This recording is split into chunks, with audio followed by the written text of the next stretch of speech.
Hello friends, ఈరోజు ఈ వీడియోలో నీట్ యూజీ 2026 ఎగ్జామినేషన్కు సంబంధించి ప్రస్తుతానికి 2 నోటిఫికేషన్స్ రిలీజ్ అయ్యాయి. ఈ first notification updation of documents అంటే Aadhaar card, UDID card, category certificate ఈ మూడు అప్లికేషన్ ఫిల్లింగ్కి ముందుగానే అప్డేట్ చేసుకోమని ఒక నోటిఫికేషన్ రిలీజ్ చేశారు. సెకండ్ నోటిఫికేషన్ నీట్ యూజీ 2026 ఎగ్జామినేషన్కు సంబంధించిన సిలబస్ గురించి ఒక నోటిఫికేషన్ ఒక పీడిఎఫ్ రూపంలో ఇవ్వటం జరిగింది. రెండింటికి సంబంధించి నేను 2 వీడియోస్ ఆల్రెడీ చేశాను. ఇంకా ఎవరైనా ఆ వీడియోస్ చూడని వాళ్ళు ఉంటే ఒకసారి వాచ్ చేయండి.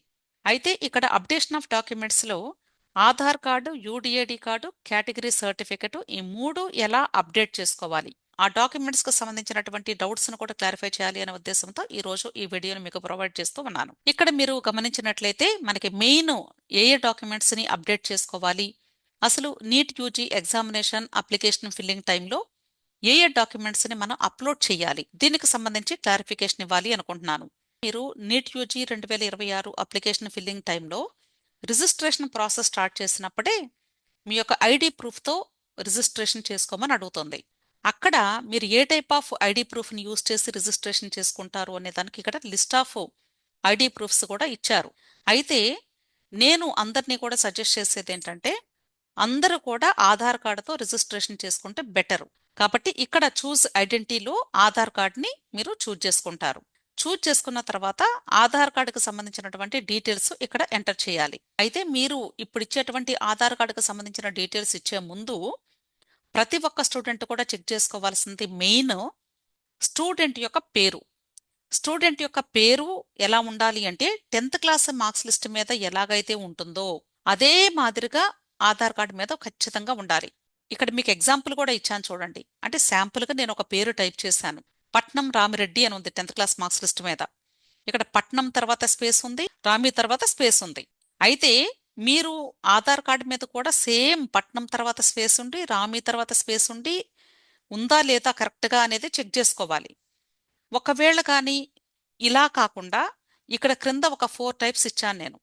అంటే ఇక వేరే ఏ మోడల్లో ఉన్నా సరే అది తప్పు. కాబట్టి ఇప్పుడు మీరేం చేయాలి అంటే ఈ ఆధార్ కార్డు మీద పేరు ఖచ్చితంగా 10th క్లాస్ మార్క్స్ లిస్ట్ మీద ఎలా ఉంటే అలాగే ఉండేలాగా మీరు అప్డేట్ చేయించుకోవాల్సి ఉంటుంది.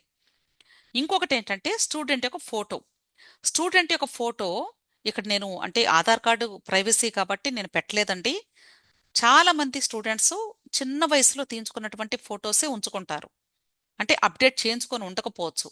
సో మీరు ఇప్పుడు చేయవలసింది ఏంటంటే ఖచ్చితంగా ప్రతి ఒక్క స్టూడెంట్ కూడా ఇమ్మీడియట్గా ఇప్పుడు రీసెంట్గా తీయించుకున్నటువంటి ఫోటోతో మీరు ఆధార్ కార్డు అప్డేట్ చేయించుకోవాల్సి ఉంటుంది. అంటే పేరు చెక్ చేసుకోవాలి, ఫోటో కూడా రీసెంట్ ఫోటో అయి ఉండాలి. అలాగే ఈ ఆధార్ కార్డు మీద date of birth 10th class marks list మీద ఏ డేట్ ఆఫ్ బర్త్ అయితే ఉంటుందో అదే డేట్ ఆఫ్ బర్త్ అంటే పుట్టిన తేదీ సేమ్ అదేలాగా ఉందా లేదా చెక్ చేసుకోవాలి. అలాగే అడ్రస్ కూడా రీసెంట్గా మీకు డిస్ట్రిక్ట్స్ చేంజ్ అయిపోయాయి కాబట్టి ఏ స్టేట్ తీసుకున్నా కూడా ఆ అడ్రస్ను కూడా అప్డేట్ చేసుకుంటే better. Clear. Next social category details అన్నారు. అంటే స్టూడెంట్ యొక్క కేటగిరీ. ఇక్కడ మీరు డౌన్వర్డ్ యారోని క్లిక్ చేసినప్పుడు ఇక్కడ డిఫరెంట్ కేటగిరీస్ హైలైట్ అవుతాయి. OC, EWS, OBC, NCL, SC, ST టోటల్గా 5 కేటగిరీస్ కనిపిస్తాయి మనకి. ఫస్ట్ ఇక్కడ నేను ఓబీసీ ఎన్సీఎల్ గురించి ఎక్స్ప్లెయిన్ చేస్తాను, తర్వాత ఈడబ్ల్యూఎస్ గురించి ఎక్స్ప్లెయిన్ చేస్తాను. ఓబీసీ అంటే అదర్ బ్యాక్వర్డ్ క్లాసెస్ అని అర్థం. అంటే స్టేట్ లెవెల్లో బీసీ కేటగిరీ స్టూడెంట్స్ అందరూ కూడా ఓబీసీ కిందే వస్తారు. అయితే గుర్తుంచుకోవాల్సింది స్టేట్ లెవెల్లో కొన్ని బీసీ క్యాస్టులు ఓబీసీ సెంట్రల్ లిస్టులో ఉండకపోవచ్చు. అయితే ఎవరి క్యాస్ట్ అయితే సెంట్రల్ లిస్ట్ ప్రకారంగా ఓబీసీ లిస్టులో ఉంటుందో వాళ్ళు మాత్రమే ఓబీసీ కేటగిరీ క్రింద ఇక్కడ అప్లై చేసుకోవాల్సి ఉంటుంది. ఒకవేళ స్టేట్ లెవెల్లో మీది బీసీ క్యాస్ట్ అయినప్పటికీ కూడా ఇక్కడ ఓబీసీ కేటగిరీ సెంట్రల్ లిస్టులో కానీ లేకపోతే మీరు ఇక్కడ ఓబీసీ అని పెట్టుకోవడానికి వీలు లేదు. అర్థమైంది కదా. ఎన్సీఎల్ అంటే ఏంటి? Non creamy layer. అంటే తల్లిదండ్రుల యొక్క సంవత్సర ఆదాయము 8 లక్షల కంటే తక్కువ ఉండాలి. ఒకవేళ 8 లక్షల కంటే ఎక్కువ ఉంది అనుకోండి, అప్పుడు క్రీమీ లేయర్ అంటారు. అంటే వీళ్ళ క్యాస్ట్ ఓబీసీ సెంట్రల్ లిస్టులో ఉన్నప్పటికీ కూడా వీళ్ళు ఓబీసీ క్రింద పెట్టుకోవడానికి వీళ్ళు లేదు. వీళ్ళు ఓసీ క్రిందే అప్లై చేసుకోవాల్సి ఉంటుంది. గుర్తుంచుకోండి. ఇక్కడ వీళ్ళు ఒక క్వశ్చన్ అడుగుతూ ఉన్నారు. ఆల్రెడీ మీకు ఈ ఓబీసీ ఎన్సీఎల్ సర్టిఫికేట్ గవర్నమెంట్ వాళ్ళు ఇష్యూ చేసింది మీ దగ్గర ఉందా అని అడుగుతున్నారు. అంటే ఇక్కడ మీకు చాలా మందికి డౌట్ ఏంటంటే ఓబీసీ ఎన్సీఎల్ సర్టిఫికెట్ 2024 లేదా 2025 కౌన్సిలింగ్స్లో ఆల్రెడీ తీసుకొని ఉండవచ్చు మీరు. అంటే కొద్దిమంది లాంగ్ టర్మ్ చేసే స్టూడెంట్స్ ఇప్పుడు ఫస్ట్ టైం ఫ్రెష్గా ఎగ్జామ్ రాస్తూ ఉంటే వాళ్ళైతే ఇప్పుడు ఓబీసీ ఎన్సీఎల్కి అప్లై చేసుకోండి. ఆల్రెడీ కౌన్సిలింగ్స్ లో పార్టిసిపేట్ చేసిన స్టూడెంట్స్ అయితే మీ దగ్గర ఉండే ఉంటుంది బహుశా. జనరల్ గా మనకి ఓబీసీ ఎన్సీఎల్ సర్టిఫికెట్ ఏప్రిల్ 1 2026 ఆ తర్వాత మాత్రమే తీసుకున్నటువంటి సర్టిఫికెట్ వ్యాలిడ్ అవుతుంది. కానీ మన నీట్ యూజీ ఎగ్జామినేషన్ అప్లికేషన్ ఈ డేట్కి అయిపోతుంది ఫిల్ చేయటం. లేదు అంటే ఇప్పుడు మీరు అంటే ఈ నెలలో మీరు అప్లై చేసుకునైనా తీసుకోవచ్చు, నో ప్రాబ్లం. ఒకవేళ ఇప్పుడు తీసుకుంటే మరి ఇది కౌన్సిలింగ్కి యూజ్ అవుతుందా అని మీకు డౌట్ రావచ్చు. ఇది మీకు కౌన్సిలింగ్కి యూజ్ అవ్వదు. మరలా మీరు ఏప్రిల్ 1 తర్వాత తీసుకోవాల్సిందే ఖచ్చితంగా. కాబట్టి ఆల్రెడీ ఉంటే మాత్రం పాతదే యూజ్ చేసుకోండి. అసలు మీ దగ్గర ఇప్పటి వరకు లేకపోతే మాత్రం ఖచ్చితంగా మీరు ఇప్పుడు ఇమీడియట్ గా అప్లై చేసుకోండి. అయితే ఎక్కడ అప్లై చేయాలి ఓబీసీ ఎన్సీఎల్ కంటే మీరు ఒకసారి ఎంఆర్ఓ ఆఫీస్ దగ్గరికి వెళ్ళి అడగండి, లేదా మీ సేవా దగ్గర కూడా అడిగినా కూడా మీకు ఈ సర్టిఫికెట్ ప్రొవైడ్ చేస్తారు. అంటే వాళ్ళు చెక్ చేసుకుంటారు మీ క్యాస్ట్ ఈ సెంట్రల్ లిస్ట్ ప్రకారంగా ఉందా లేదా అనేది. అలాగే మీ యొక్క ఫ్యామిలీ ఇన్కమ్ కూడా వాళ్ళు చెక్ చేసుకొని దాని ప్రకారంగా సర్టిఫికెట్ ఇష్యూ చేస్తారు. ఒకవేళ మీ దగ్గర ఆల్రెడీ సర్టిఫికెట్ ఉంటే అప్పుడు ఇక్కడ మీరు ఇక ఎస్ అని క్లిక్ చేస్తారు. ఒకవేళ లేదు అనుకోండి, అప్పుడు ఇక్కడ మీకు హైలైట్ అవుతుంది కదా, నో అన్నప్పుడు I have applied but awaiting the certificate అని ఉంది. అంటే మీరు అప్లై చేశారు, సర్టిఫికెట్ కోసం ఎదురు చూస్తూ ఉన్నారు. అప్లై చేస్తే వెంటనే సర్టిఫికెట్ రావచ్చు, రాకపోవచ్చు. ఒకవేళ రావటం లేట్ అయింది అనుకోండి, అయినా మీరు వరి అవ్వాల్సిన అవసరం లేదు. మీరు ఎప్పుడైతే ఈ ఓబీసీ ఎన్సీఎల్ సర్టిఫికెట్కి అప్లై చేస్తారో మీకు ఒక ఎక్నాలెడ్జ్మెంట్ ఇస్తారు. ఆ ఎక్నాలెడ్జ్మెంట్ ని జాగ్రత్తగా మీరు ప్రింట్ తీసి పెట్టుకోండి. ఈ అప్లికేషన్ ఫిల్లింగ్ చేసేటప్పుడు ఇక్కడ నో అని ఇవ్వటంతోనే ఈ యొక్క ఎక్నాలెడ్జ్మెంట్ నెంబరు ఇక్కడ ఎంటర్ చేయమని అడుగుతుంది. అవి ఎంటర్ చేయాలి, అప్లోడ్ చేయమంటారు, అది మీరు అప్లోడ్ చేయాల్సి వచ్చింది. అయితే ఇక్కడ ఓబీసీ ఎన్సీఎల్ సెంట్రల్ లిస్ట్ ఎలా చెక్ చేసుకోవాలి మీకు చాలా మందికి కూడా తెలియదు కాబట్టి జస్ట్ మీకు ఇది కూడా నేను బ్రీఫింగ్ ఇస్తూ ఉన్నాను. National commission for backward classes అని ఇక్కడ సెంట్రల్ లిస్ట్ ఆఫ్ ఓబీసీస్ అని ఇచ్చారు. దీని మీద క్లిక్ చేయండి. మీరు ఏ స్టేట్ కి సంబంధించిన స్టూడెంట్ అయితే ఆ స్టేట్ నేమ్ క్లిక్ చేయండి. ఇక్కడ లిస్ట్ ప్రకారంగా మీ క్యాస్ట్ ఉంటే మీరు ఎలిజిబుల్ అవుతారు. ఒకవేళ మీకు డౌట్ వచ్చింది అనుకోండి, మీరు ఎలాగో ఎంఆర్ఓ ఆఫీస్ లేదా మీ సేవకు కానీ వెళ్తే వాళ్లే చెక్ చేసి చెప్తారు మీరు ఎలిజిబుల్లా కాదా అనేది. ప్రాబ్లం ఏమీ లేదు. జస్ట్ శాంపుల్ గా కూడా మీకు పెట్టానండి, అంటే ఓబీసీ ఎన్సీఎల్ సర్టిఫికెట్ ఎలా ఉంటుంది అనేది. అంటే చాలా మంది అనుకుంటారు స్టేట్ కోటా వాళ్ళు ఇచ్చే బీసీ సర్టిఫికెట్ అనుకుంటారు, అది కాదండి. ఇది కూడా స్టేట్ వాళ్లే ఇస్తారు, కాకపోతే ఇక్కడ అదర్ బ్యాక్వర్డ్ క్లాసెస్ అని పర్టికులర్ గా మెన్షన్ చేసి ఉండాలి, గుర్తుంచుకోండి. అంతేగాని స్టేట్ కోటా వాళ్ళు ఇచ్చేటువంటి బీసీఏ బీసీడీఈ సర్టిఫికెట్ వర్తించదు ఇక్కడ. నెక్స్ట్ ఈడబ్ల్యూఎస్ కేటగిరీకి సంబంధించి ఎలిజిబిలిటీ క్రైటీరియా ఏంటి అనేది ఇక్కడ ప్రొవైడ్ చేశాను. ఈడబ్ల్యూఎస్ సర్టిఫికెట్ ఎవరికి వర్తిస్తుంది అంటే ఓసీ కేటగిరీలో పేరెంట్స్ యొక్క సంవత్సర ఆదాయము 8 లక్షల కంటే తక్కువ ఉంటే వాళ్ళకి మాత్రమే ఈడబ్ల్యూఎస్ కేటగిరీ వర్తిస్తుంది. అంతేకాకుండా ఈ ఓసీ కేటగిరీ స్టూడెంట్స్ కు సంబంధించి వాళ్ళ పేరెంట్స్ యొక్క అసెట్ లిమిట్స్ కూడా ఇక్కడ ఇచ్చారు. దీని ప్రకారంగా కూడా అంటే ఎలిజిబుల్ అయితే అప్పుడు మీకు ఈడబ్ల్యూఎస్ సర్టిఫికెట్ ఇస్తారు. ఇది మీకు ఎలా తెలుస్తుంది అంటే మీరు ఎంఆర్ఓ ఆఫీస్కి వెళ్ళినా లేదా మీ సేవాకి వెళ్ళినా అక్కడ మీవన్నీ కూడా ఆన్లైన్లో వస్తాయి. ఎలిజిబిలిటీ ఉంటే మీకు సర్టిఫికెట్ ప్రొవైడ్ చేస్తారు, లేకపోతే ఎలిజిబిలిటీ లేదు అని చెప్తారు. This is very very important point అండి. Category must belong to the general category, not SC ST or OBC అన్నారు. ఈ పాయింట్ ఎందుకు ఇక్కడ క్లియర్ గా చెప్తూ ఉన్నానంటే నేను 2025 కౌన్సిలింగ్ టైంలో కొద్దిమంది పేరెంట్స్ అంటే నాకు కాల్ చేసి వాళ్ళు డౌట్స్ అడుగుతూ ఉంటారు. జనరల్ గా వాళ్ళు చెప్పిన విషయం విని నేను చాలా ఆశ్చర్యపోయాను. అంటే BC B category student, madam మా దగ్గర బీసీబీ సర్టిఫికేట్ ఉందండి, ఈడబ్ల్యూఎస్ సర్టిఫికెట్ కూడా ఉంది, ఏది కావాలంటే అది ఇస్తామండి మీరు అప్లై చేసేటప్పుడు అని చెప్పారు. అలాగే ఎస్సీ కేటగిరీ స్టూడెంట్ ఉన్నారు, ఎస్సీ సర్టిఫికెట్ ఉంది, అలాగే వీళ్ళ దగ్గర ఈడబ్ల్యూఎస్ సర్టిఫికెట్ కూడా ఉంది. అంటే ఒక స్టూడెంట్కి టూ కేటగిరీస్ ఇస్తూ ఉన్నారు ఎంఆర్ఓస్ కానీ లేదా ఇష్యూయింగ్ అథారిటీస్ వాళ్ళు. ఇది చాలా దారుణమైనటువంటి విషయము. అసలు ఈడబ్ల్యూఎస్ ఎవరికి వర్తిస్తుంది అంటే ఓన్లీ ఓసీ కేటగిరీ అంటే జనరల్ కేటగిరీ స్టూడెంట్స్ లో తల్లిదండ్రుల యొక్క సంవత్సర ఆదాయం 8 లక్షల కంటే తక్కువ, అలాగే ఇక్కడ వీళ్ళకున్నటువంటి ప్రాపర్టీస్ ఇక్కడ ఉన్న లిమిటేషన్స్ ప్రకారంగా ఉంటేనే వాళ్ళకి మాత్రమే ఈడబ్ల్యూఎస్ సర్టిఫికెట్ ఇవ్వాలి. అంటే ఎటువంటి రిజర్వేషన్ లేనటువంటి స్టూడెంట్స్కి మాత్రమే ఫినాన్షియల్ స్టేటస్ని బట్టి ఇచ్చేటువంటి సర్టిఫికెట్. ఇక్కడ రిజర్వేషన్ కేటగిరీలో ఉన్న స్టూడెంట్స్ చాలా మందికి కూడా ఈడబ్ల్యూఎస్ సర్టిఫికెట్ ఇస్తూ ఉన్నారు. అది ఎలా ఇస్తున్నారు, అసలు వాళ్ళకి తెలిసిస్తున్నారా తెలియకిస్తున్నారా అనేది అర్థం కావటం లేదు. చాలా వింతగా ఉందన్నమాట ఈ విషయం. సో దయచేసి అంటే మీకు ఒకవేళ తెలిసి ఇన్ఫ్లుయెన్స్ ఉండి సర్టిఫికెట్లు ఇచ్చేవాళ్ళు బాగా తెలిసిన వాళ్ళు అయ్యి ఉండొచ్చు కాక, కానీ మీరు ఇలాంటి పొరపాట్లు చేస్తే మాత్రం ఐడెంటిఫై అయితే మాత్రం చాలా లీగల్ ఇష్యూస్ అవుతాయి. దయచేసి ఇలాంటి మిస్టేక్స్ ఎవ్వరూ చేయవద్దు. అలాగే ఇక్కడ శాంపుల్ ఈడబ్ల్యూఎస్ సర్టిఫికెట్ కూడా పెట్టానండి. ఇక్కడ కూడా అంతేను, అంటే బార్ కోడ్ ఉంటుంది, దాని క్రింద నెంబర్ ఉంటుంది, డేట్ ఉంటుంది, చూసుకోండి. మీ దగ్గర ఆల్రెడీ 2025 సర్టిఫికెట్ కానీ ఉండి ఉంటే అదే సర్టిఫికెట్ ఇప్పుడు ఈ నీట్ ఎగ్జామ్ అప్లికేషన్లో యూజ్ చేసుకోవచ్చు, ప్రాబ్లమే లేదు. ఒకవేళ కానీ 2024, 23 అవి ఉంటే మాత్రం అవి యూజ్ చేయకుండా ఉంటే బెటర్. ఇప్పుడు మీరు అప్లై చేసుకోండి ఇమ్మీడియట్గా. మీకు ఒకవేళ ఈడబ్ల్యూఎస్ సర్టిఫికెట్ ఎలిజిబిలిటీ ఉంటే మాత్రం తప్పనిసరిగా మీకు వాళ్ళు సర్టిఫికెట్ ప్రొవైడ్ చేస్తారు.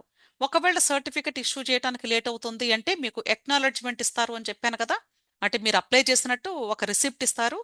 ఆ రిసిప్ట్ డీటెయిల్స్ని మీరు అక్కడ కేటగిరీని చూజ్ చేసుకున్నప్పుడు అక్కడ డీటెయిల్స్ అన్నీ కూడా అడుగుతుంది. అంటే మీరు మీ దగ్గర ఆల్రెడీ సర్టిఫికెట్ ఉందా అంటే నో అంటారు, కాబట్టి డీటెయిల్స్ ఎంటర్ చేయమంటుంది, అవి ఎంటర్ చేస్తే సరిపోతుంది.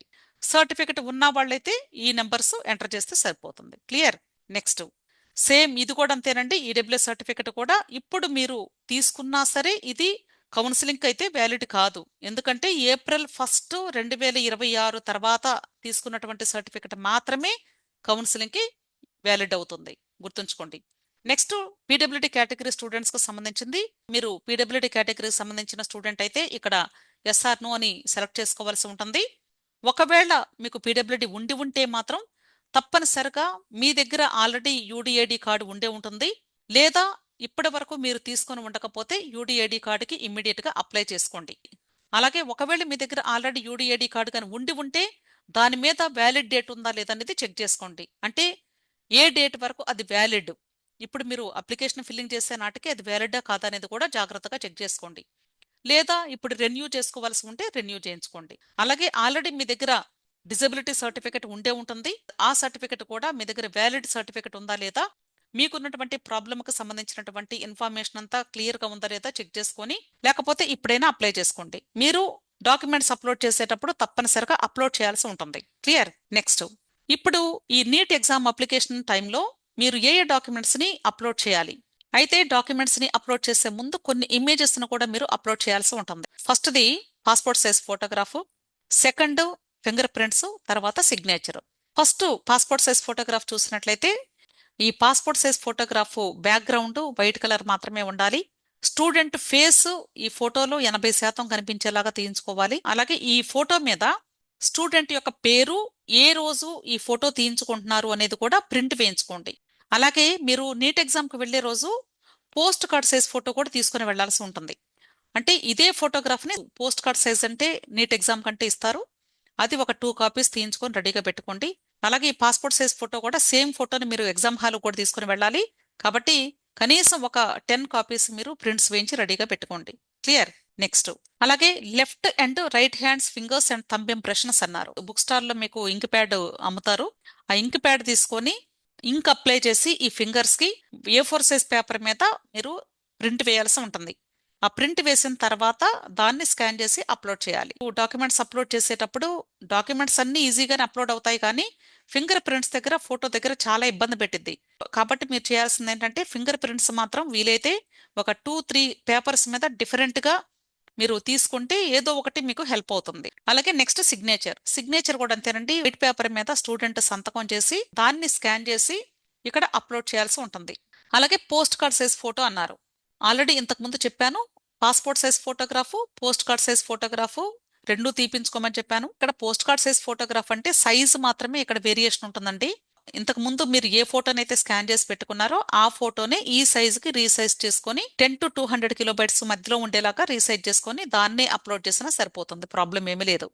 ఓకే, నెక్స్ట్ కేటగిరీ సర్టిఫికెట్ లేదా రిసిప్ట్ యాజ్ అప్లికబుల్ అన్నారు. అంటే ఆల్రెడీ ఇంతకు ముందు చెప్పాను, ఓబీసీ ఎన్సీఎల్ సర్టిఫికెట్ కానీ ఈడబ్ల్యూఎస్ సర్టిఫికెట్ కానీ ఒకవేళ ప్రస్తుతానికి మీ దగ్గర ఉండకపోతే వాళ్ళు ఇప్పుడు అప్లై చేసుకొని ఉంటే ఆ రిసిప్ట్ డీటెయిల్స్ అయినా మీరు ఎంటర్ చేసి ఉంటారు, కాబట్టి దాన్ని ఇక్కడ మీరు అప్లోడ్ చేయాల్సి ఉంటుంది.